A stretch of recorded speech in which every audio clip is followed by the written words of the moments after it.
I'm Mr. Taufik, and my students call me Sir Taufik. I've been teaching English for 20 years, and I'm very passionate at what I do. So, in this series of videos, we will go through ways of improving speaking, and the ultimate goal is for you to score an SPM speaking exam. So, are you nervous about your SPM speaking exam? It's just around the corner. Don't worry, you are not alone.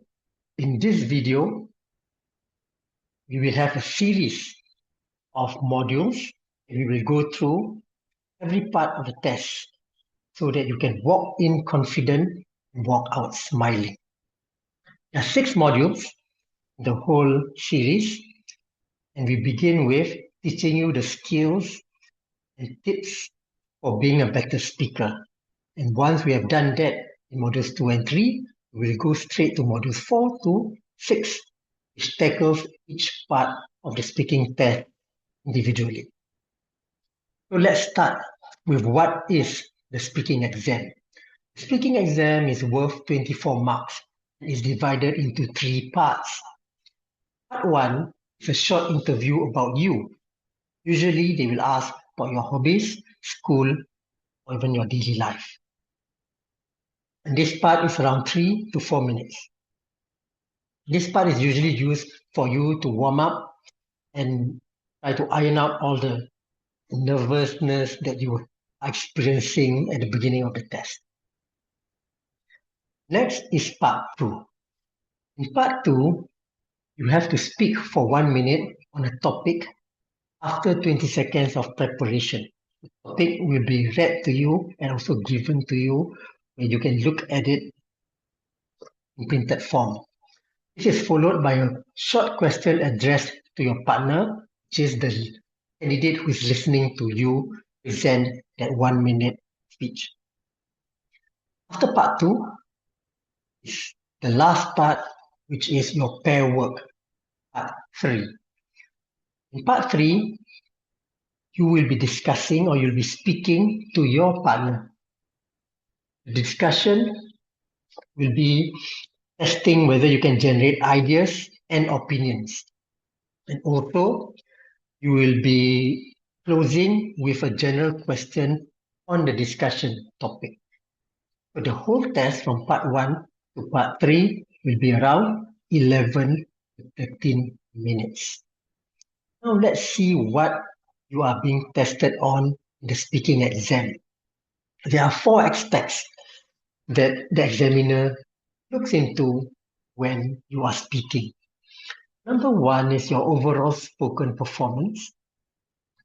Next, your grammar. Number 3, your vocabulary.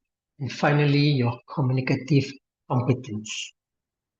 Okay, based on this, I just like to say that if your English is not perfect, it doesn't mean that you cannot score. If you look at the aspects, you have grammar and vocab in the middle, and you also have overall spoken performance and communicative competence at the top and the bottom. So if you can do good at the top and the bottom with average grammar and vocabulary, you can still be getting quite good marks for your speaking. What I'm trying to say is, if you do not have perfect English, don't worry. You can still do well without perfect English. Let's go through the 4 aspects. Number 1, overall spoken performance. For this, you should be able to understand questions and instructions which are given to you. Secondly, you are able to maintain the interaction when you're speaking to the interlocutor, which is the teacher, and also when you're speaking to your friend. And finally, you require minimal prompting, which means when you are speaking, you do not pause for a long time where the examiner or the teacher has to tell you, what about this? What do you think about this? So that is prompting. If you can go through the exam without the examiner prompting you, then you will get an okay mark for overall spoken performance. In fact, you could only even get high marks if you can just continue speaking without being prompted. Next, grammar.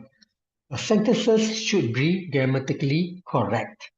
And also, you have to use a variety of sentence patterns This includes simple, compound, and complex. And you also should be able to start sentences in different forms and different styles. Finally, you have cohesion, which is your idea organization, linking words, and logical connectors. After grammar, you have vocabulary. Vocabulary includes the words, the phrasal verbs, and the collocations. If you look at your textbook, every chapter will have two parts of vocabulary. So it is good that you go through your textbook and get familiarized with the vocabulary in there. Because when you talk about vocabulary, there are the simple everyday words, words that people use to talk about simple things.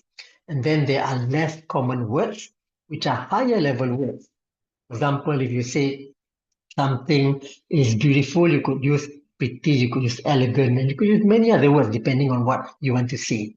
And finally, domain-specific words. Domain-specific words are words that are needed to get an idea across.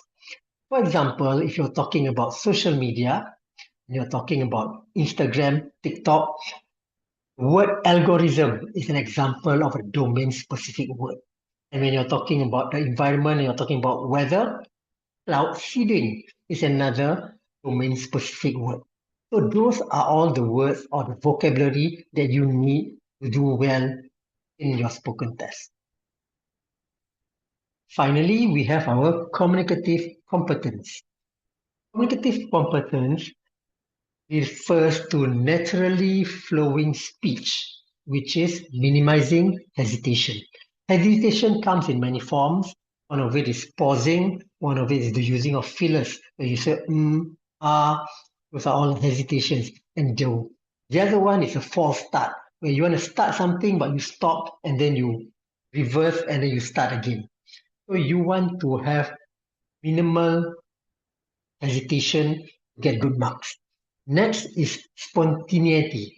Spontaneity is when you minimize your word search. Sometimes when you are speaking, there's something that you want to say, but you just can't get the word.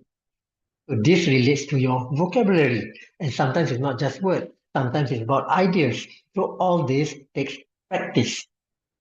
And finally, for communicative competence, you have the ability to initiate, maintain, and close an interaction.